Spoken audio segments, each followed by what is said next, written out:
Hello everybody. I think I'm all up and running now. Haven't done this for a little while.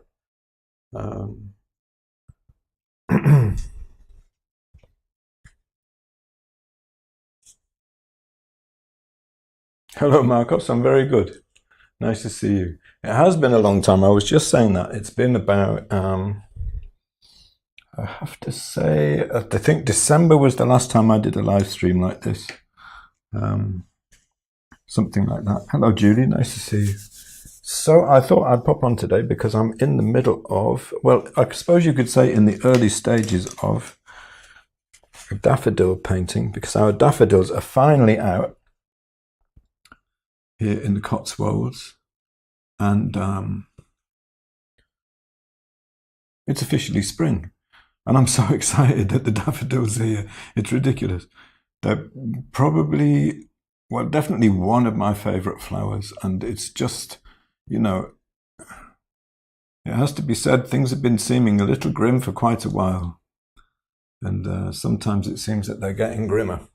But at the moment, being able to walk down the track that leads to our house and see all the daffodils coming out is giving me, well, a lot of joy.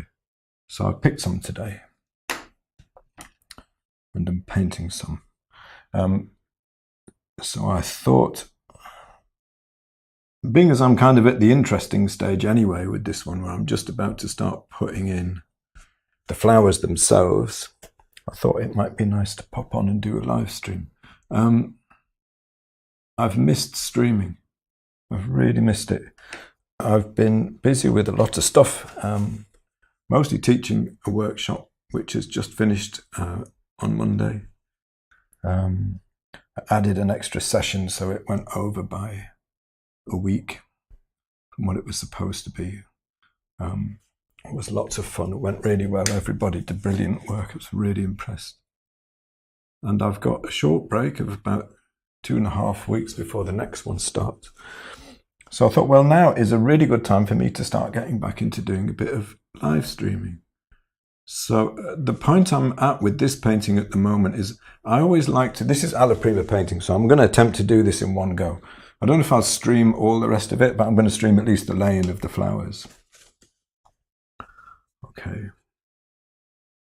So I should run you through what I've got. I should run you through my palette, shouldn't I, really? That would be a good idea. Let me bring the palette up full screen so you can see it.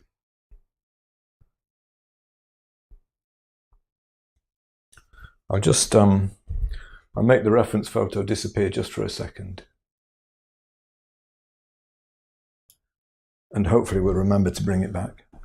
So I've already got a bunch of colours mixed here. Here are my yellows. Now you can see I haven't done anything with these yet. So this is light to shadow of the trumpets of the daffodils. These are really, a beautiful variety that has a different coloured surrounding petals than the trumpet. So the trumpet is very high chroma, strong yellow, and the little petals around the outside are little spindly, and they're different color that were basically much lower chroma. So this is the light and shadow for those two areas of the painting. This is the background, dark to light, cloth, dark to light, and over here is the greens. I suppose it would have been interesting to have done the whole thing, but I've been on this probably for about 2 hours already. So, you know, you'd already be getting a bit tired by now. Let me tell you what pigments I've got out here. Lead white, which I've got some green in. Oh dear, let's get that out. Lead white, titanium white, which I have only used so far just for the little highlight on the little vase. This is cadmium yellow lemon, a greenish yellow. It's higher chroma than lemon yellow, and I like it much more. This is cadmium yellow. This is quinacridone rose. The only place that is on the painting, I'll show you in a minute actually. It's not obvious at all, but it is in the painting. And this is green gold, which is incredibly useful for the shadows of yellow objects. And this is transparent red oxide. And those two together go into these colours, into the shadow colours, a lot to mix those. They're great for that. Raw umber, which is just the most useful colour ever in the world, ever. Ivory black and phthalo green. Okay, there you go.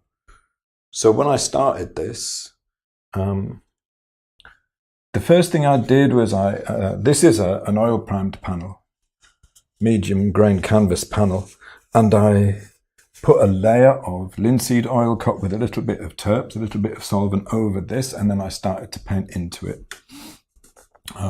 So I've got the general gist of where the flowers are going to go. So now is the interesting part where I actually just start trying to put them in. Oh, this is great. Loads of people watching. Thank you so much for coming along. Lucy, Anne, good to see you. Olaf, great to see you. Haven't seen you for ages, my friend. Fee's here as well. Good to see you. And Anna. Pietro. Wow, it's so nice that everybody's come back. It's over 3 months, I think, since I streamed. Scott, really good to see you. And Nancy as well, and Nadina. Stephanie's here too.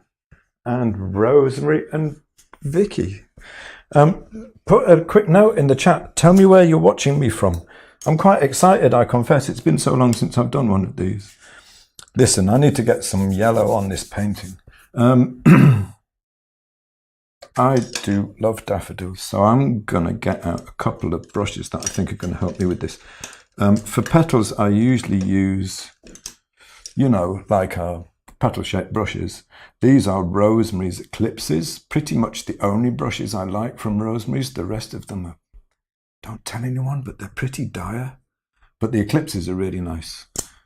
Nice quality synthetics. They're not difficult to make anyway. I mean, cheap synthetics are fine. But I like the angled thing here, and I like the little point because it means that you can get some nice kind of calligraphic strokes. You know what? I'm going to start off by putting in Bosnia and Herzegovina. Blimey, wow. Sacramento.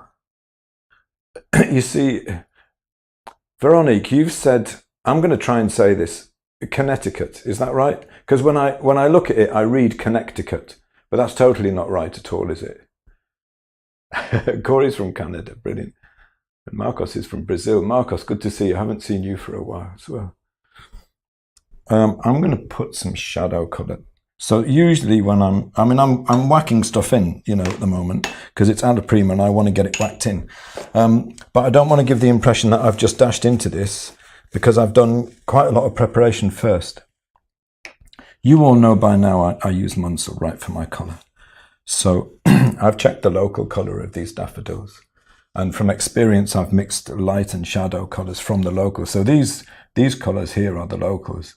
And then I want a lighter, higher chroma for the highlights and then down into the shadows. So like this is like the deeper shadow of a trumpet area. You know. So what I'd like to do is... 2 seconds, is to try and get the extremes in first, because it kind of orientates you, you know, so you know where you're going. So over here there's a shadow part of a trumpet.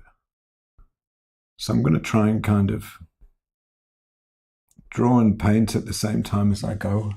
It's quite close to the value of the background. So that's going to be pretty much the darkest yellow. That's my boy. Telling his mum that she's put the alarm on the cooker because she's cooking something and then she's gone off and forgotten about it. Oh dear. Life goes on here pretty much as it always did. Some of you probably know I had COVID a little while back. Completely recovered now, thankfully. Managed to avoid long COVID, which was something I was very worried about, but that didn't hit me. So I very much feel for people who would get that, who did get that. Really not nice at all. I had it really bad. At one point I woke up in the middle of the night unable to breathe. One of the most scary experiences of my life. but through all of that now, and everything's good at the moment. I can't say everything is good in the world, but at least in the studio for now, I'm painting daffodils and I'm happy. Michelle says, good to see you, Michelle. My daffodils aren't even thinking about growing yet. Ours are just out. Let's put highlight yellow in there. Where's a real, like an extreme? So I've got one brush for the darks and one for the lights, right? So these, the colors I've mixed here are kind of, in terms of hue, they're in between the lemon yellow, the greenish yellow, and the orange yellow, which is a cadmium yellow. Cadmium yellow is really, really orange. And these very beautiful daffodils are in between the two. So that's going to be like a highlight yellow. And actually, I'll rough out the shadow area of that trumpet. I'm just trying to get things kind of established and in the right place at the moment. And most of the time, at what is really a fairly early stage of putting in the flowers, I'm squinting and trying to judge relationships. I'm not trying to do perfect drawing so much. I'm just really trying to judge relationships. Trying to see when I squint right down if I'm getting an impression of light on form. It's a little bit too early for that yet, you know, having only just put a few little bits down, but let's get some background around this. So the background is mostly, I mean, it's just like a low chroma, yellowy orange. So it's raw umber and ivory black with a little bit of lead white here and there. But I can start to cut into this. That's way too dark. I can start to cut into this and create the drawing. But I want it to be like in really simplified drawing to start with. I'm going to use a smaller eclipse for the surrounding petals, the radial petals. I've been searching for that term all afternoon. That's what I used to call them, the radial petals. That's a shadow.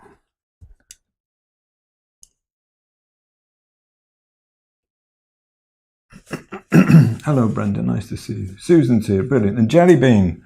Jellybean is always with you. It wouldn't be the same. It wouldn't be a live stream if you weren't here, Susan, with Jellybean. For anybody that doesn't know, though I'm sure most of you do, Jellybean is Susan's very special cat. And mine, Banjo, also known as Studio Cat. The pet previously known as Studio Cat is asleep on the floor. He has a big floor cushion.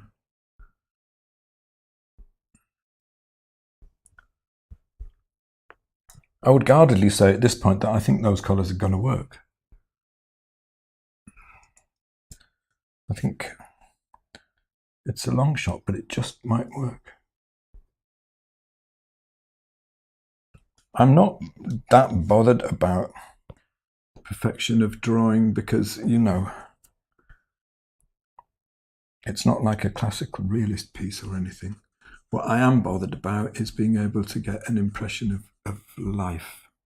I want it to be fresh. I want it to be a little bit somehow imbued with the feeling of, you know, seeing daffodils. But I mean, I want the colour to be accurate. Do you know what I mean? I'm not, you know, I don't want to compromise on that. Let's get a really light, see if the really light colour of these petals is going to work.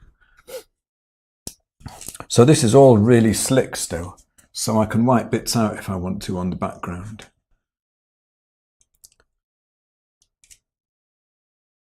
Because it's got the oil and terps couch, so I can wipe out enough that I can get a good mark. So I'm trying to get something of the feel of the shape of the petals, but I'm just really putting down, you could call them colour notes, I suppose.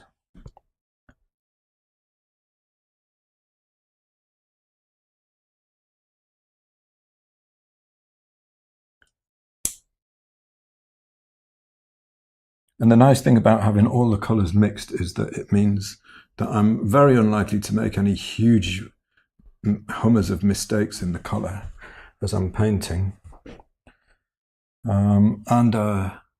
I really just need to think about, is this bit light or is that bit shadow, and I'll get it down and then kind of take it from there. Once I've got enough of these in, enough of these little colour notes in to let me see if the colours are working. I'm getting involved in this one daffodil at the moment, which might not be a good idea.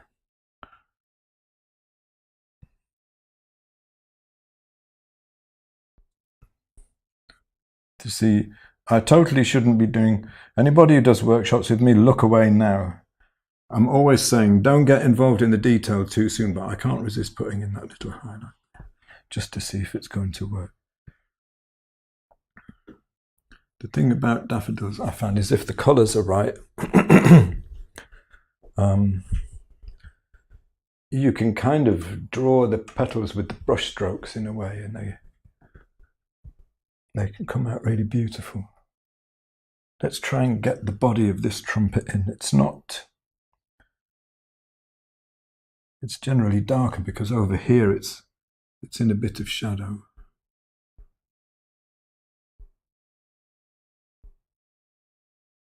This is a nice panel.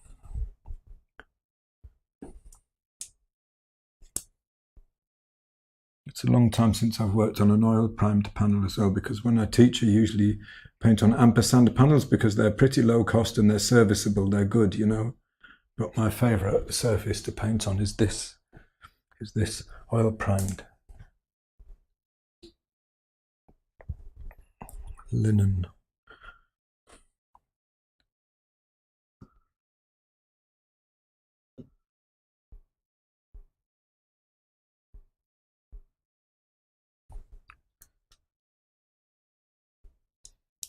And it's the thing with these yellows is with daffodils.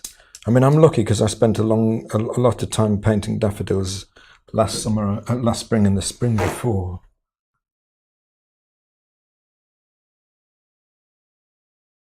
But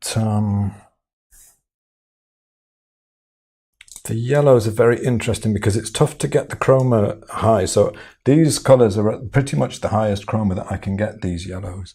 It's tough to get the high enough chromas in the shadows and also in the lights. Right up in the lights it can be difficult to get the chromas up there as well. Hello Susan, good to see you. Jenny says snore. Hello Shane, nice to see you. There are 2 places that are streaming, don't know how that happens. There are about 20 people at the other place. I can see some, I've got this chat app that shows me some messages, but not all of them. It's kind of, the technology sort of works, but not quite perfectly, you know. So actually I think overall my colours are good, but I think my shadows maybe are a little bit orange. But you know, what's a slight hue difference between friends? I think I'll just live with it. I think we'll live with it. Yeah, so I've got this thing called Restream, which I love. I think it's brilliant. And it lets me stream to 2 places on Facebook and YouTube all at the same time, which is brilliant. So that's why it might be a little bit confusing. So you can either watch me like on my Facebook profile, or you can watch me on the Art of Calm group, which I haven't done anything with for a very long time, and I've been most remiss with that group. Or you can watch me on YouTube.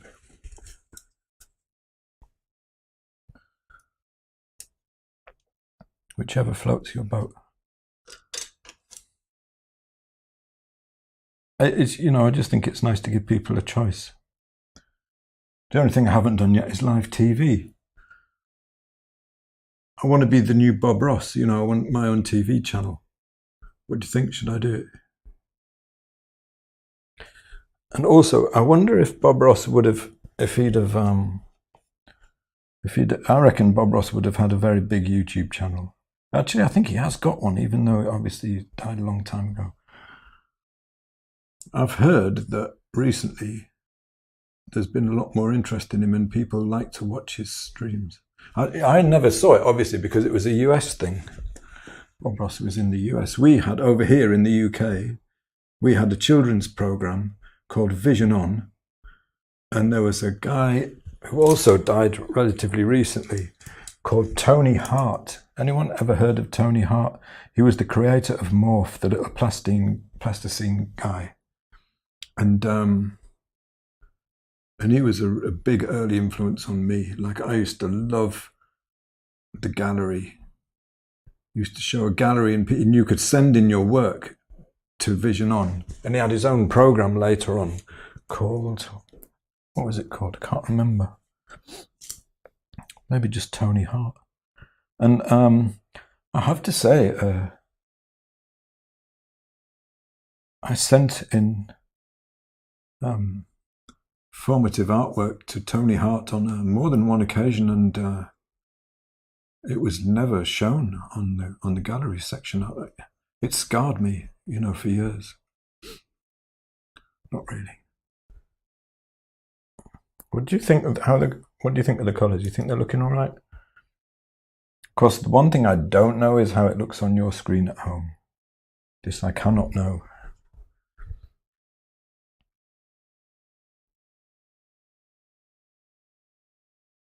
Rosemary, the oil primed linen I got from UK art materials place called Jackson's.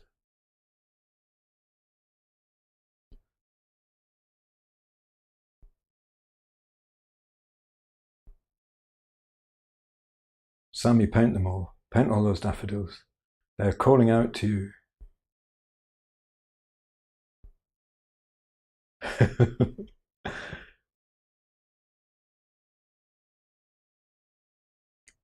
Simon knows Tony Hart. He was amazing, wasn't he? He was just brilliant.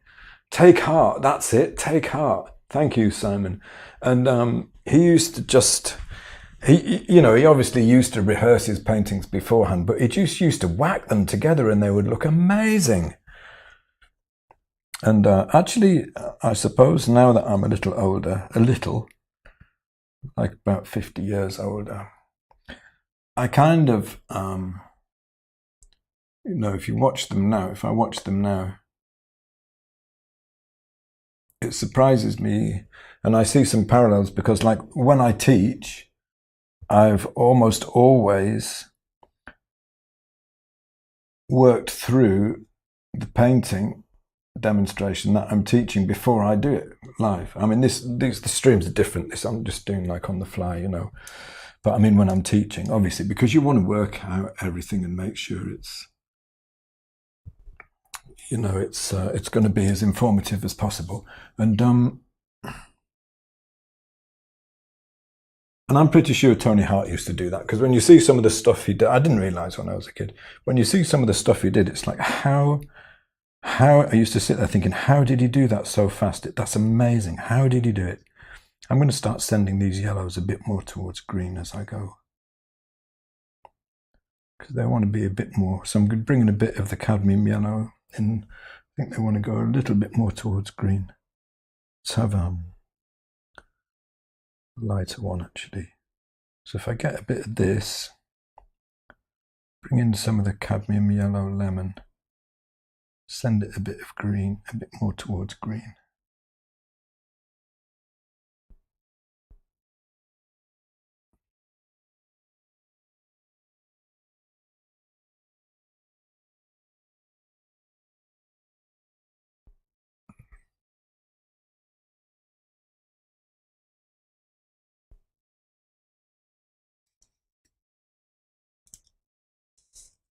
Hello, Jean-Luc, nice to see you.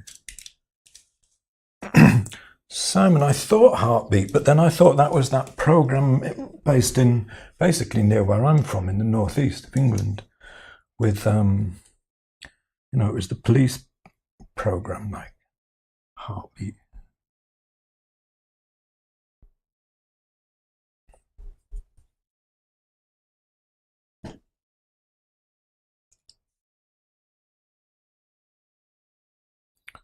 I'm a devil for this. I like to have one brush for the lights and one brush for the darks, and what I inevitably end up with after about 15 minutes is 2 medium value brushes, because I've confused them and used them both for the same thing. I'm not very disciplined with my brushes, unlike my palette, which at the moment is incredibly disciplined, although even that doesn't stay that long usually all the way. It doesn't stay as clearly set out as this all the way through the painting. But I tell you, something that I think is really, really useful, and that I always do now, is that too small? We'll see. Is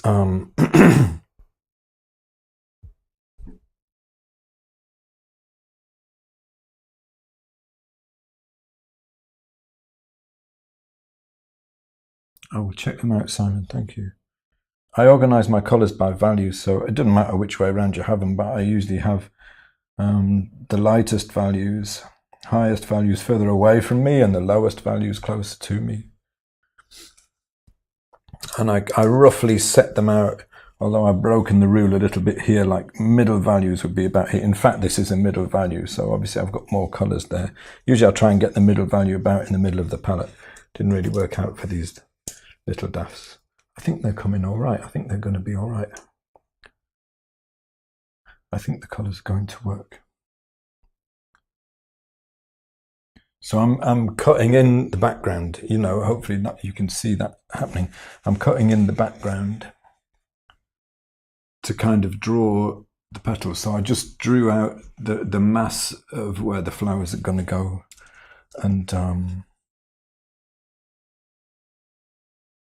then refine it just actually with the painting. I mean, I think personally for Alla Prima painting, a lot of it comes down to, as long as you've prepared it well enough and you're sure that the colours are good, you know, and the value balance is good and everything before you start, a lot of it comes down to brush calligraphy. Personally, I think is quite an important part of Alla Prima painting, because you haven't got long, you know. I mean, if I manage to get this finished today, I'll probably be on it for about 4 hours maybe.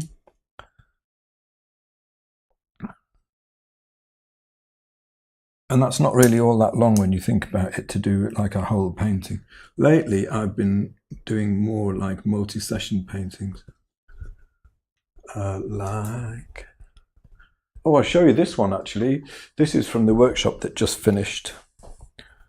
I should post these somewhere. Look, just finished this one.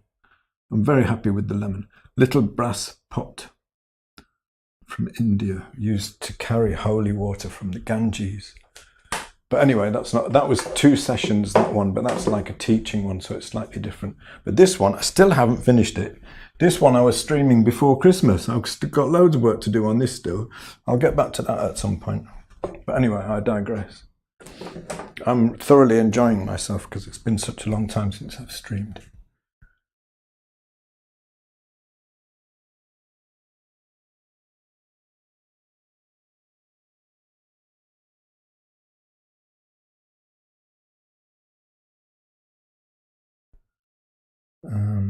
Where am I going to go next? So I also try very much when I'm working on this kind of thing too, especially daffodils. I think they have such a strong, emphatic structure that you can, if you can create that structure in a very simplified way, then it takes comparatively little detail to finish them off.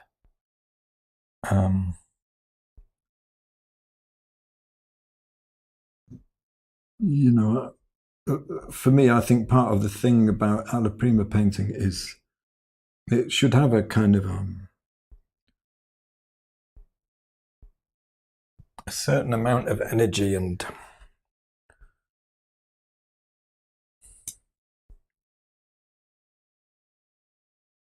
a little bit of kind of daring maybe in the brush strokes. Like, you know, you can't make it too perfect because you don't, if you're doing it in a single session, don't have the time.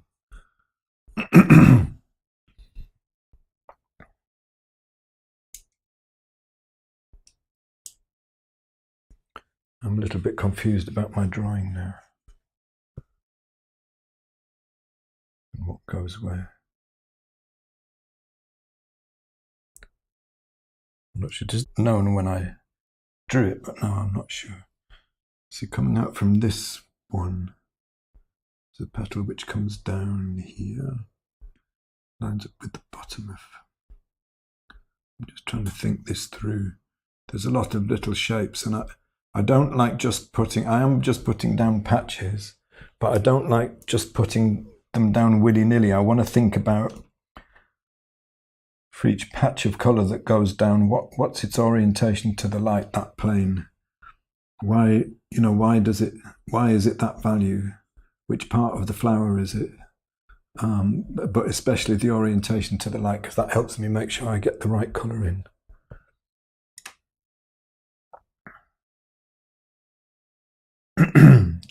I think the sound is still all right.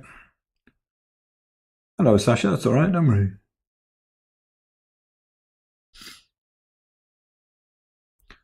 Lizette says, do you make videos of past workshops available for purchase? That's actually funny that you should ask that, because I've been meaning to do that forever. Seriously. And I keep trying to get round to it. And so, I mean, the answer is yes and no. Yes, I do intend to, but no, I actually haven't got round to it yet. You know. But I do intend to do it at some point.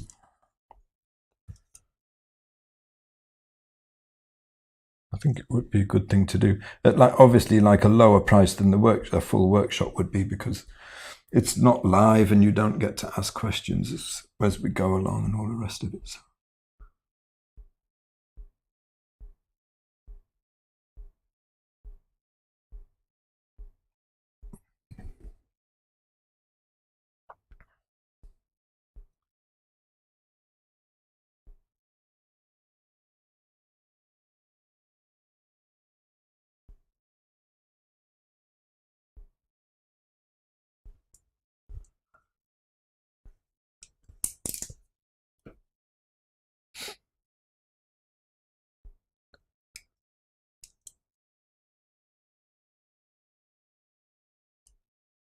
I think the background should get slightly lighter and lower chroma down here. So a bit of black and lead white. Because the background actually, if you looked at the board, if you saw the board that I have behind the flowers, the background is actually, it's a fairly neutral grey. Oh, that's nice. It looks almost blue against the daffodils. It's a fairly neutral grey. So the warmth, if you like, the brownish, the dark orange, low chroma dark orange, this is all created by shadow. That looks lovely. Let's do more of that.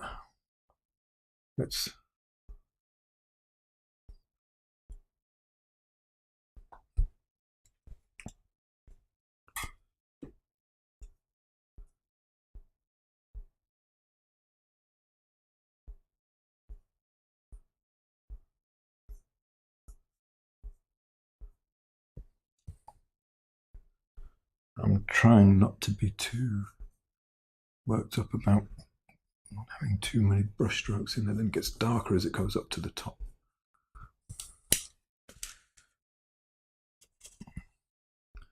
And this is a soft, almost dry synthetic. It's a Winsor & Newton Scepter Gold, which I use a lot for blending and stuff.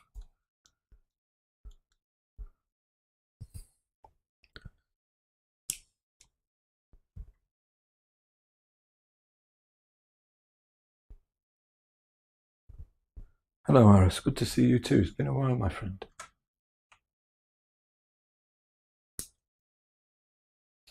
Sammy says, what colours have you got on the palette, please? I'll go over them again quickly for you. So these obviously I've pre-mixed over here, but they're all made from these. So this is lead white, titanium white, cadmium yellow lemon, cadmium yellow, quinacridone rose. Oh, I was going to tell you where I used that in the cloth. The cloth is lead white with quinacridone rose and ivory black. So the ivory black is actually a low chroma blue. So you mix them together, you get a kind of a very low chroma purple, which is good for this particular cloth in daylight, because this picture that you can see was taken in natural light. So I started the painting in natural light, which is now gone, obviously, because it's evening for me. Anyway, quinacridone rose. This is green gold, transparent red oxide, raw umber, ivory black, and phthalo green. This is Winsor & Newton Windsor green yellow shade. But you also need to know where these colours come from, because manufacturers' paints are so different. So these are all Michael Harding, except for this one, which is Winsor & Newton, and this one, which is Rublev Lead White number 1. Number 1, I think, is linseed oil. I think the lead white number 2 is walnut oil, which is slower drying but less yellowing, I believe. Slower drying. Oh, look at that. I got my light brush in my white. I don't use the titanium much. I've just kept it back to be the very lightest value, like here, the highlight on the little vase. Too much talking, not enough painting. I'm avoiding this area in here because it's complicated. I need to do something about that, don't I, really? And this particular flower here, the trumpet is coming straight towards me, so I know that's going to be slightly tricky.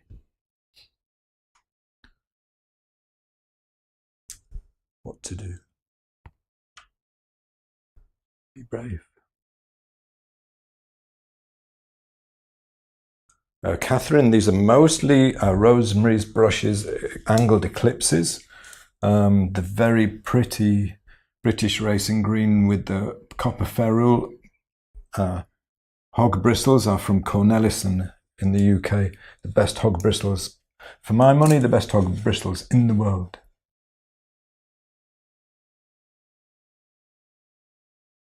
Are you all getting sound still? The sound hasn't gone, has it?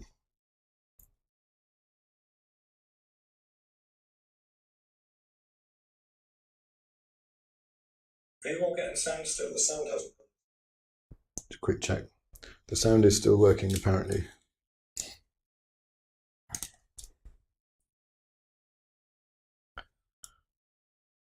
Good.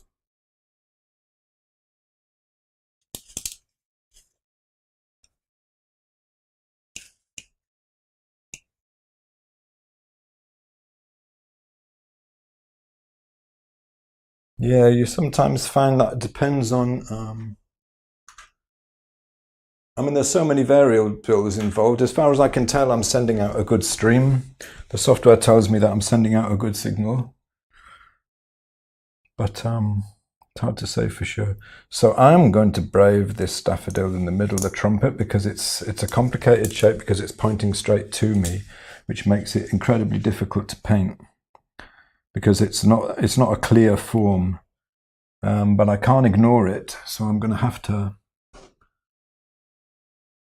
to put it in just as dabs of color to start with, and then I'll see where I am. Then there's a lower value. So this is the inside of the trumpet, so I'm trying not to use my highest highlight to get the shape something like right. Deepest shadow around the back of the trumpet here. Yeah, I need to just put this in as shapes at the moment, I think, and try to sort out the only high highlight in direct light is this side of the trumpet. Try and sort out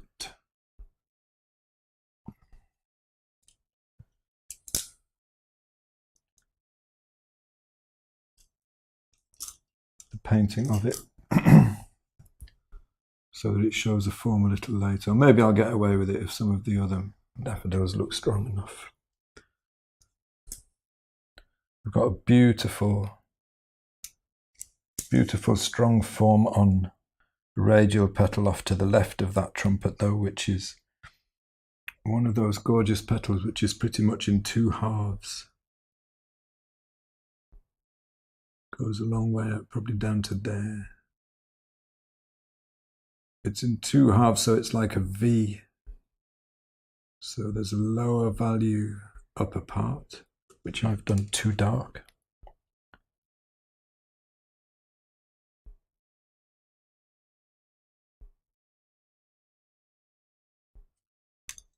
And then a high value lower part. Just got cat hair on the painting. And that is clearly delineated with background, which throws it into relief.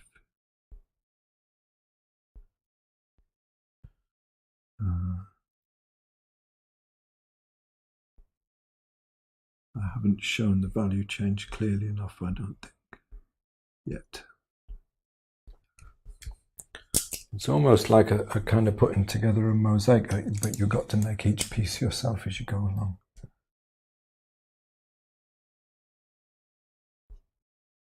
So this is actually just totally in the wrong place.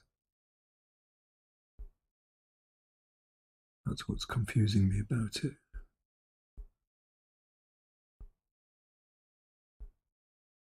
But there is one that comes down there. Trying to look at the negative shape and get that right there.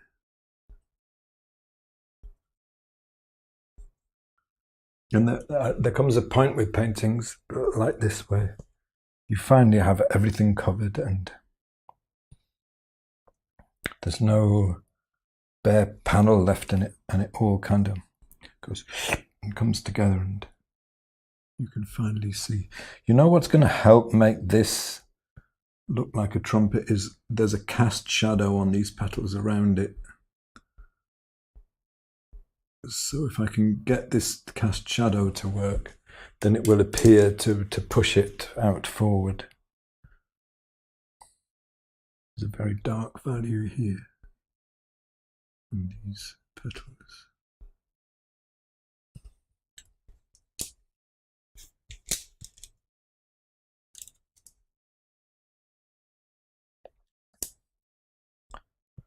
Petal comes out into the light here and here. Oh, that's not so bad. I mean, it's really simplified, but I'm starting to get a feeling of there being a trumpet there. You know, I mean, it could be worse. Let's get that green bit right in the middle. Greenish, low value. Get some green gold.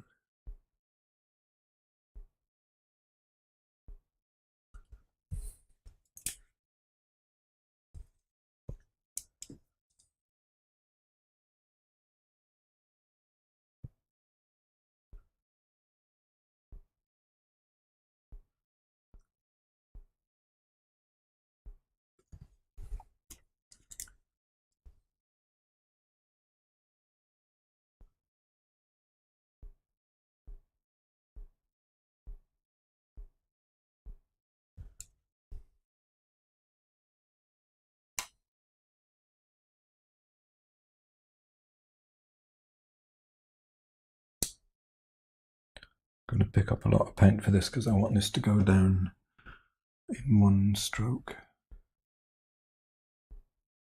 Brush the right way around.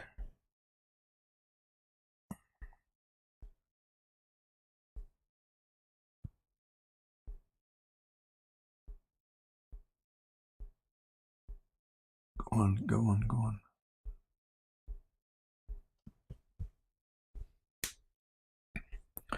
I did it, but I was not bold enough and I did it too small, so I'm going to have to go back in.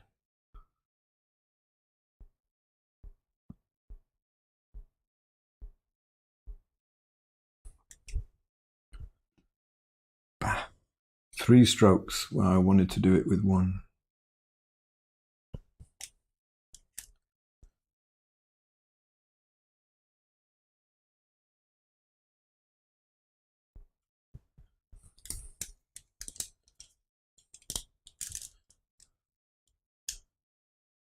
I think I've got a bit too much chroma in my background overall. I think I want to be dropping it a bit more black. Let's shape that now.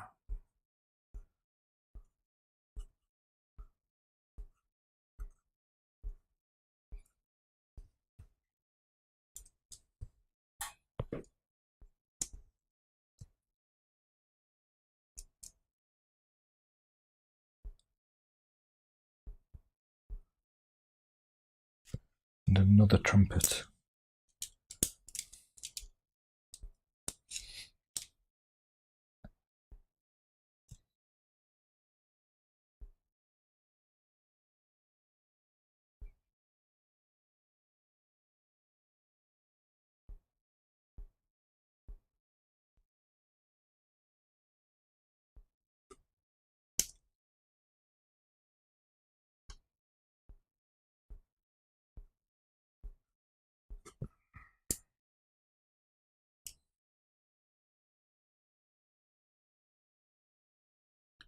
So there's a little, most of this is in shadow, the side of this trumpet, but just here at the very top it turns towards the light. And there's a highlight there. Not really doing any or very much blending on these colours. I'm just trying to get them in, so if I squint down, I want to start to be able to feel the form a little bit, feel it as a form there, that it's not just random splodges of colour. That's the challenge, really, I think.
Sorry, I'll catch up with the chat in a minute. I'm getting a bit involved in this little trumpet.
Yes, I know, Christopher, I'm behind on my email. We'll catch up at some point.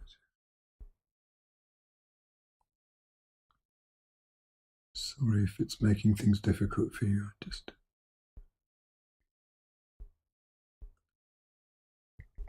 There's a term in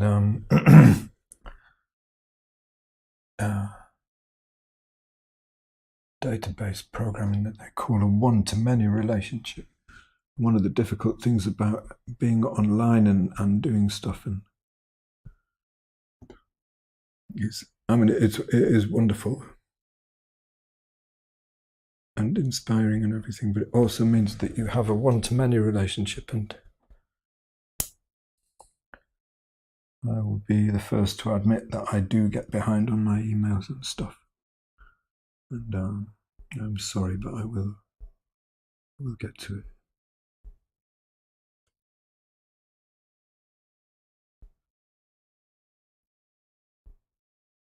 This feels so good. It's been at least getting on for a year since I've painted any daffodils.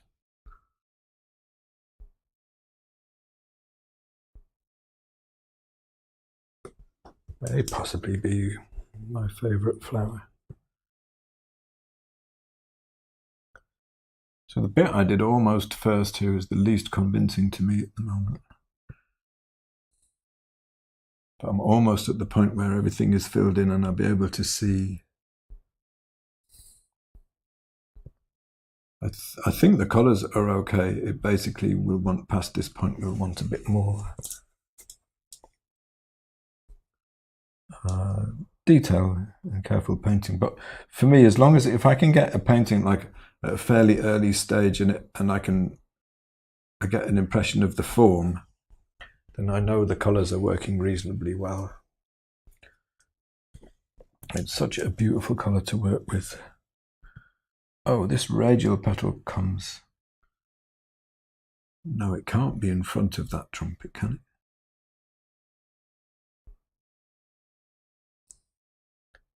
Ah, that's one of those tricky. It starts off behind this trumpet and then comes round in front of it. I'm going to fudge it.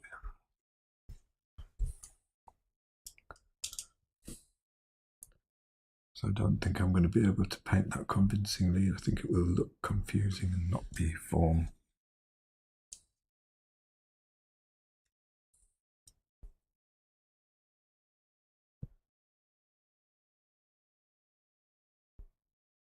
Just a bit of background showing there.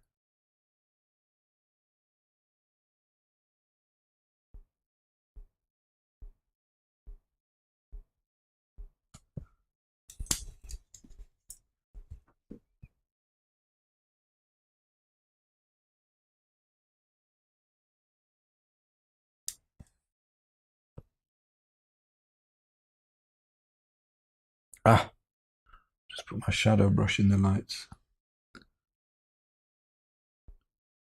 It's bound to happen.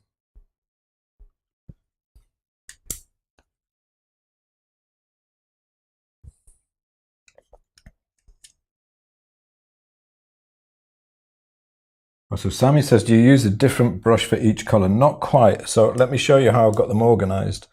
So I have different strings of colours organised for each area of the painting. So trumpets, radial petals, background, cloth, greens, what do you call them, leaves. It starts to get a bit, it gets messed up a bit as I go through, but that's basically how I do it. So for this string of trumpets, I've got a light brush and a shadow brush, which I just got confused. Okay, those. So this brush, I'll use the colours down to about here, and this brush I'll use up here. For the radial petals, they're a bit more detailed. You know, the shapes are different, so I've got smaller brushes, but I've still got a light and a shadow brush. For the background, to be honest, I've just got the one brush. And actually, come to think of it, for the cloth as well, pretty much just the one brush. But for the bits I need to be careful of, I've got like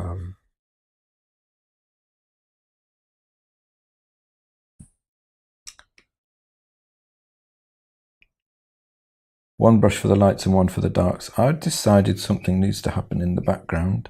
It's not really, I had enough in there to see what was happening earlier on, but oh, I've got green in it. Oh no, disaster. Look, I don't know if you can see it on the palette, but I've just got a load of phthalo green in my background. So I'm going to have to scrape that off. I mean, phthalo green, if you're going to get a colour polluting some of your carefully mixed paint, the phthalo green is probably the worst. It's the most powerful pigment in the world. In fact, I do believe that they've powered the first space flight with a fuel based on phthalo green.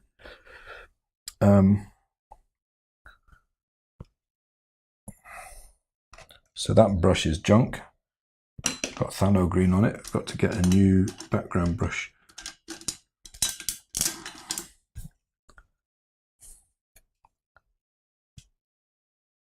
I'm feeling bad because I'm not in the chat. I'm not watching the chat messages. So mostly black. I want to bring down the value, I think, and I definitely want to drop the chroma in the background over here.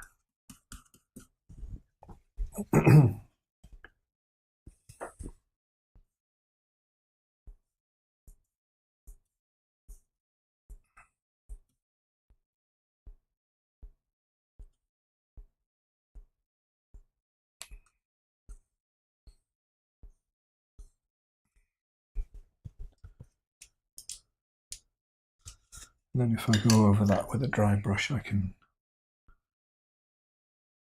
soften it out. It's better really to get this right before you paint the details in, but you know, if I was doing this on a multi-session painting, I would sort that out with the glaze on a second session after the first lot was dry. I don't really have the opportunity to do that.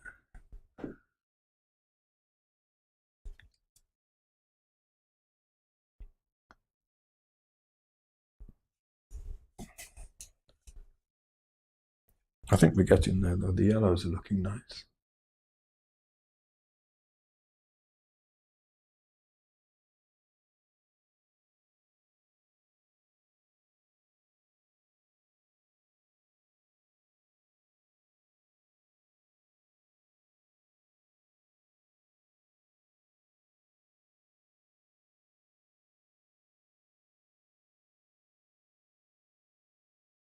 Hello, Anne, good to see you.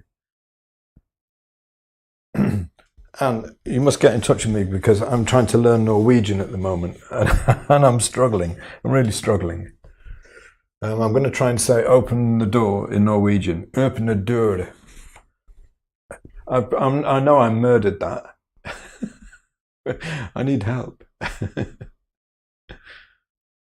Anne says, do you ever use sap? Sap green? No, I don't. I mean, sap green is mixed from different pigments anyway, and it's very different from one manufacturer to another. And I find, you know, I can easily mix anything I want in a sap green anyway. So, and it's basically just, it's, you know, it's too low chroma for what I want. I mean, there's no reason why you shouldn't use it. I'm not saying don't use it, just that I don't find it very useful myself. I mean, there's nothing wrong with convenience colors if you find that you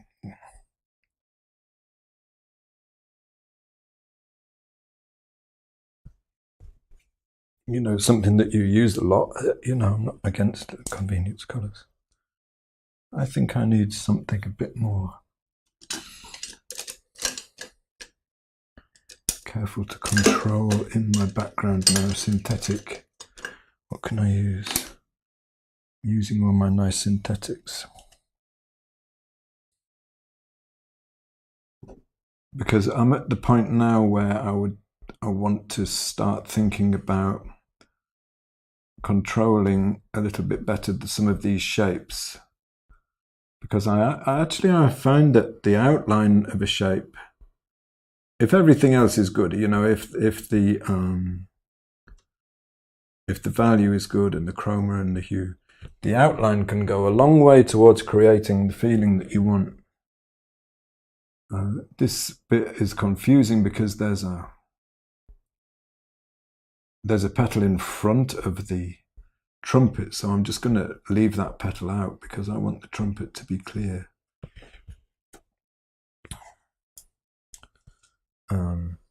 Mostly shadow there. It's too light.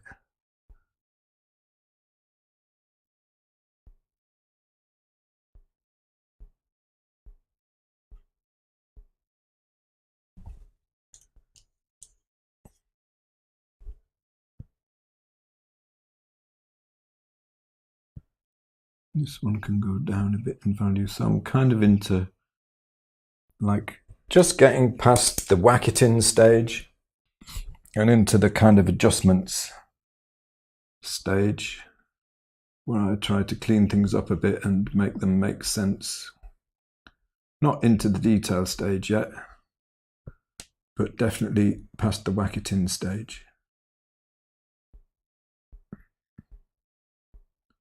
Love this petal down here. I want to get that nice and clear.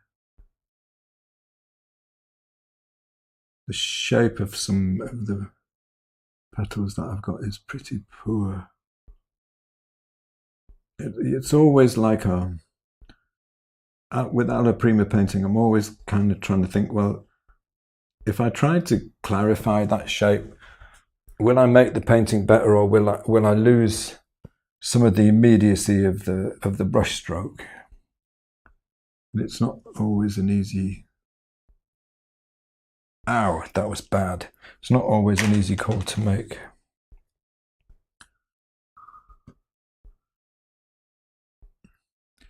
Be honest, I probably shouldn't be painting now. I'm kind of tired.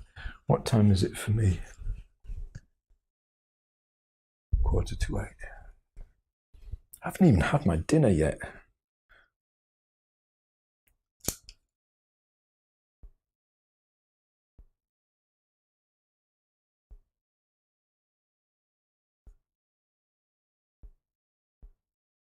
I just realised I'm incredibly hungry.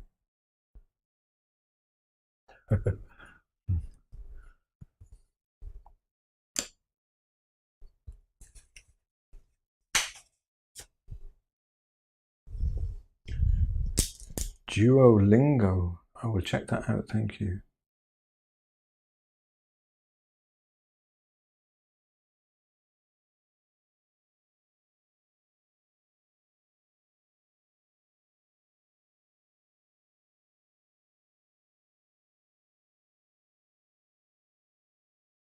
Art, you're totally right. I should go and get my dinner, but I'm enjoying myself too much.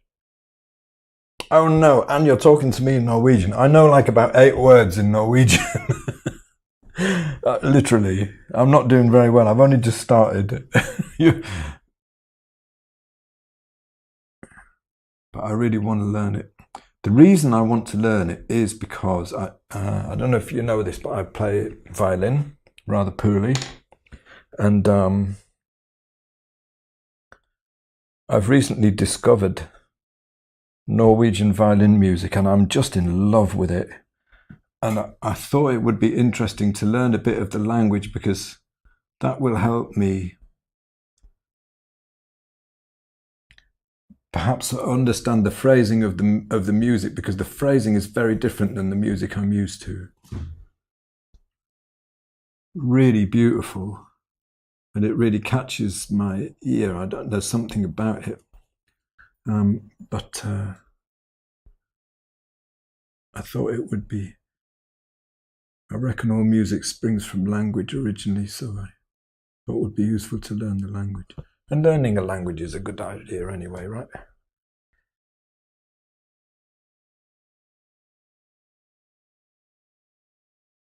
I can't think of any more Norwegian that I know off the top of my head.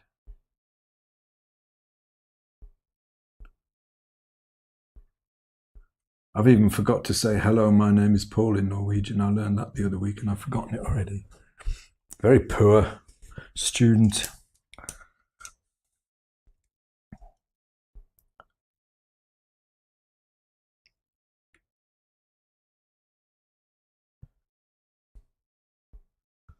Need more light here and a hard edge. I'm going to even push that a little bit higher than it really is in value because I want it to stand out. I'm going to put it down thick and then I'm going to carve it with the background because it's the wrong shape at the moment. It actually has a rounded end, that petal.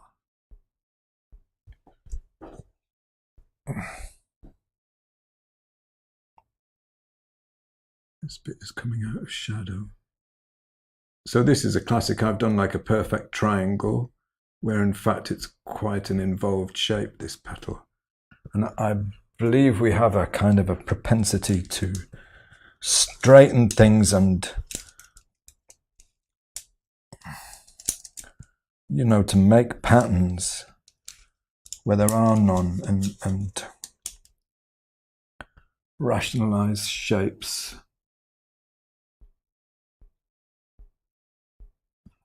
And it's not a great idea if you want your paintings to look lifelike.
So I don't mind about them being perfect, but I don't want the shapes to be unflower-like, you know.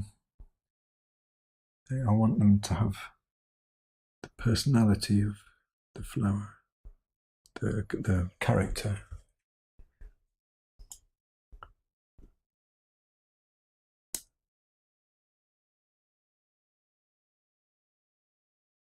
I mean, to an extent, I think with Alla Prima painting, you've got a kind of, a little bit like let go of the accuracy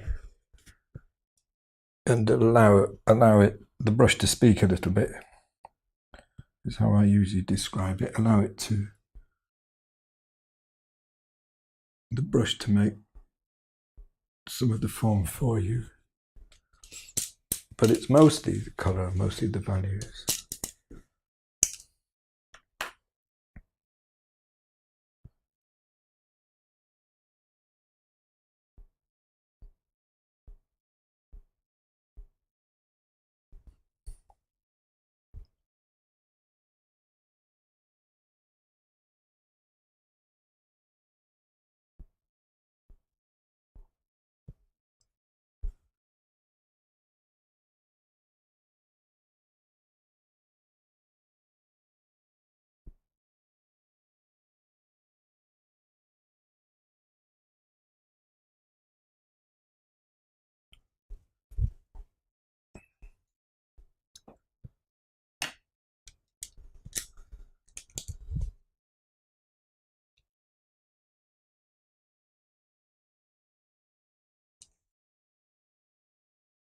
Get the real way to say how are you. Thank you. That sounds like very good advice.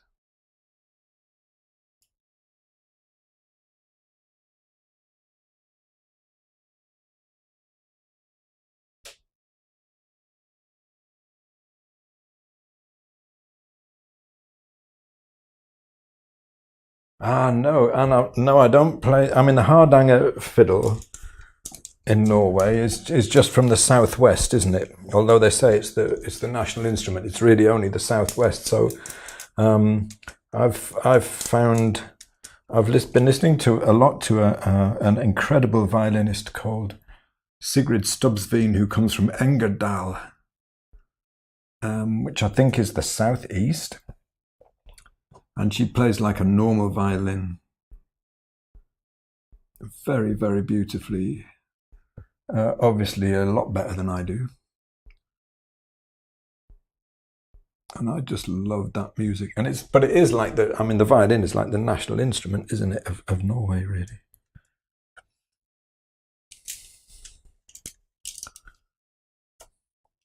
But I'm not a serious, well, I don't know. I would like to play better, but it's just so, violin, it's a lot of effort, you know. It's easy to make a horrible sound on it and difficult to make a beautiful one, I find. So it's more of an ongoing challenge than anything else to try and improve and get better.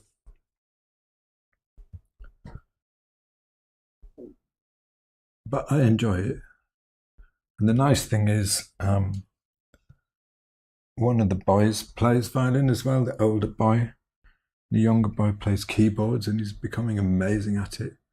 And Michelle, my wife, plays a bit of violin as well. So once a week we all get together and we have a lesson with our music teacher, who is utterly amazing. And we've got a little band just in the family, so we all play music together. I've actually set up a YouTube channel to upload some stuff, but I haven't put anything up yet. You know, another one of those ideas that, that would be a great idea, and then don't get around to doing it. Or don't get around to doing it properly. But I have actually put one up, I just haven't made it public yet. But it's chaos, you know, our music sessions are utter chaos, has to be said.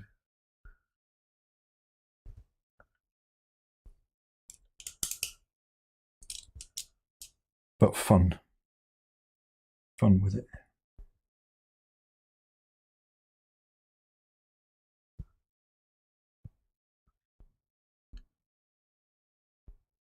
And we play mostly folk tunes and just improvising stuff.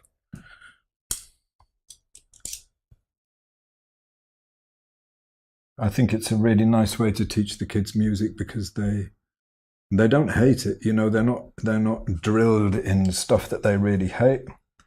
They hopefully feel positive about it and enjoy it, and it's fun. Their contribution is, that trumpet is way too big, but never mind, it's too late now. Their contribution is as important as anybody else's, you know. And oops.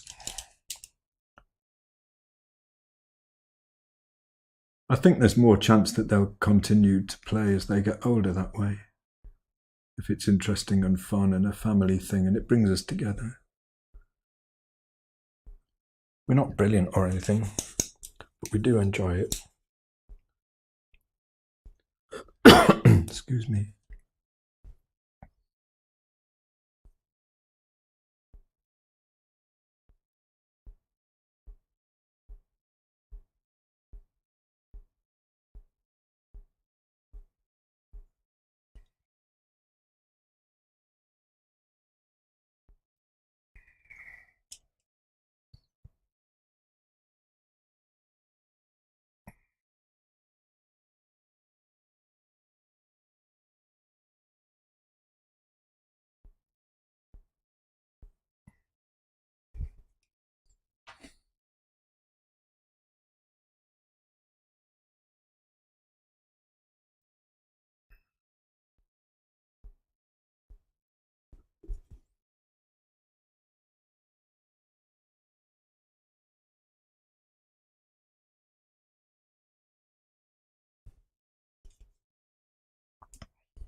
Hello, little man.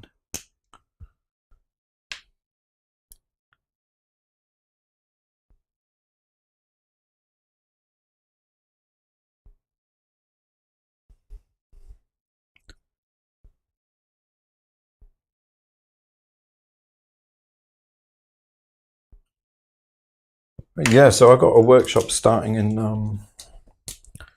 21st of March. I'm going to be teaching a lot of this, but going a bit more into the detail of like how the choices are made for the colors and stuff, you know, how I use Munsell to help me nail the colors. because I realized that I haven't really gone into a lot of depth with that so far to demonstrate it for people, and I think it's a bit of an oversight that I haven't done that. So although it's Alla Prima flower painting, they're 6 weeks, they're always 6 weeks. So it's going to be like 3 subjects, and each one will have 2 sessions. The first session will just be preparatory, so drawing on form and choosing colour and sketch of an area to get an idea, a feel for how the brushstrokes could work. Practice, and then a week to practice that stuff, and then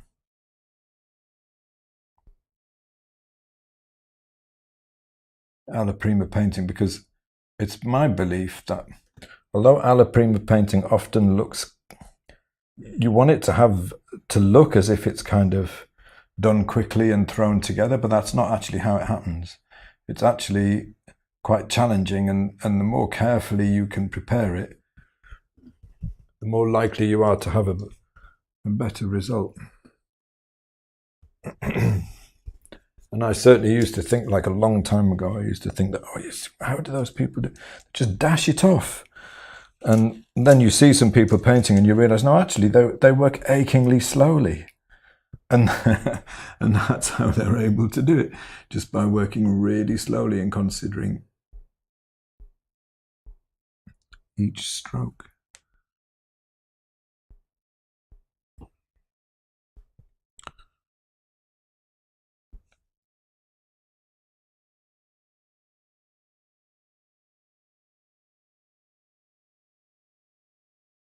Some weirdness going on here. I don't know what I was thinking.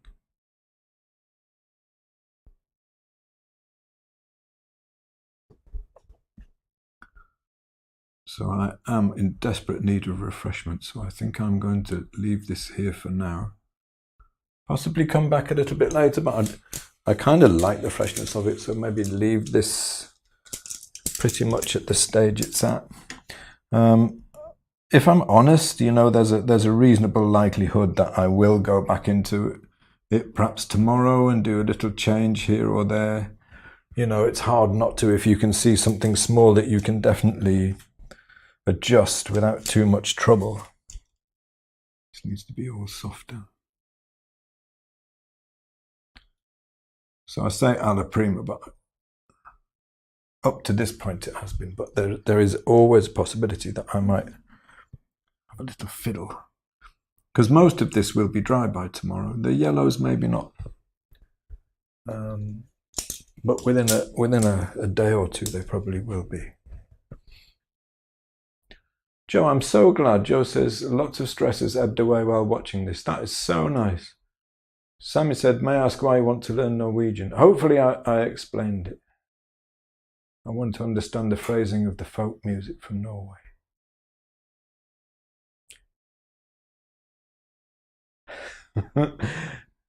And speaking Norwegian to me, and it's really freaking me out because I don't want to try and say it because it's going to sound wrong.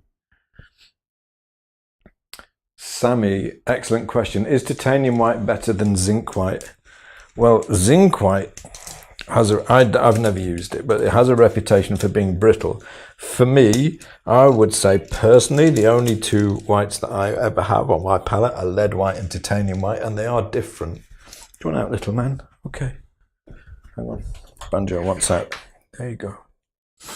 Yeah, I'm hungry too. I don't blame you.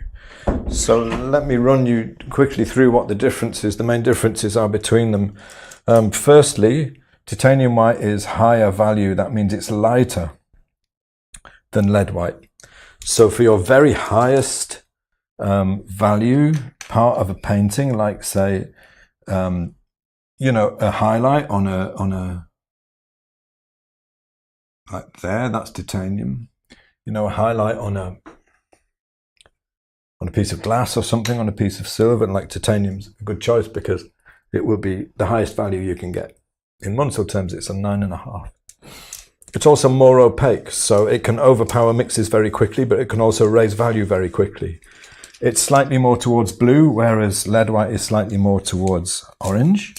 So if you want to get high chroma yellows, if you take, like, say, one of these yellows and you raise the value with titanium white, it will drop the chroma more than if you raise the value with lead white, because it's slightly bluish. Lastly, the handling qualities. Lead white is a joy to paint with. I don't know what the best word is to describe it, but it's just, it feels, the feel of it and the texture of it is just entirely different. You can get more texture into it than you can with titanium. And it's especially good for what they call ropes, which is, you can pick up a bit of lead white on your brush. I'll try and show you. And it kind of, this hasn't got enough oil on it, but it kind of hangs off the end like that. And then, say, if I wanted to put a little highlight just on the end of this petal, I could just lay that rope down on the painting at the right place, and it will, really good for highlights on lids of silver things. So those are the main differences between them. Zinc white, I have heard, is brittle. And if you use it on, probably all right on a panel, but if you use it on something which isn't dimensionally stable, like a stretched canvas, it may crack. So I would avoid zinc white if I was you.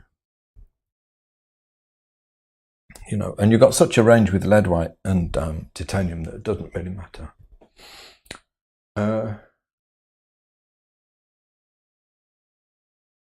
Thank you. And you play trombone. Cool.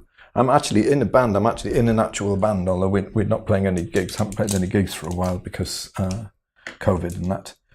And we're all getting on a bit, so we're all kind of, I suppose, higher risk. But yeah, we have a brilliant trombone player in the band. Ooh. When did you start learning the violin? Diane, I must admit it was ages ago, but I taught myself for years, and all I'd managed to do was learn an awful lot of bad habits, really bad habits. I found an excellent teacher about maybe 2 years ago, and I've spent the last 2 years trying to break all of the bad habits that I've learned. And gradually my sound has got stronger and improved. Violin is one of those things, like the technique is, it's the tricky instrument. I used to play guitar before that, flamenco guitar, and that you can teach yourself if you get the right material. Guitar, but violin, I think it's a really good idea to go to a teacher, and then you don't have to waste loads of time relearning bad things. Ellen says, where does one register for the March workshop? Ellen, if you're subscribed to my email list, and I'll be sending out an email probably next week, I suppose, maybe tomorrow, but soon anyway. If you're not, just keep an eye on my Facebook. I'll put a link up there in a little while.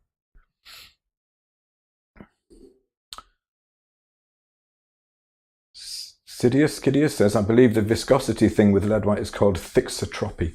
Yeah, I think you're right. It's like you put down a stroke and it kind of keeps its shape.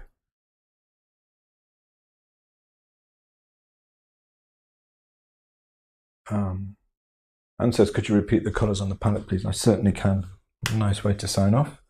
Lead white, titanium white, cadmium yellow, lemon, just a green yellow, cadmium yellow, quinacridone rose, green gold, transparent red oxide, raw umber, ivory black, and phthalo green. The phthalo green I only used a tiny amount of it just in the leaves and stuff to send them a bit more blue-green. Colleen says, hello Colleen, nice to see you. Zinc white has been shown to be delaminating as well. I mean, that is the last thing you want, isn't it? Delaminating paint, peeling off your painting. I mean, that would be such a bad idea.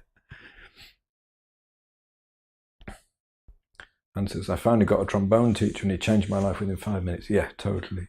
Peter, good to see you, my friend.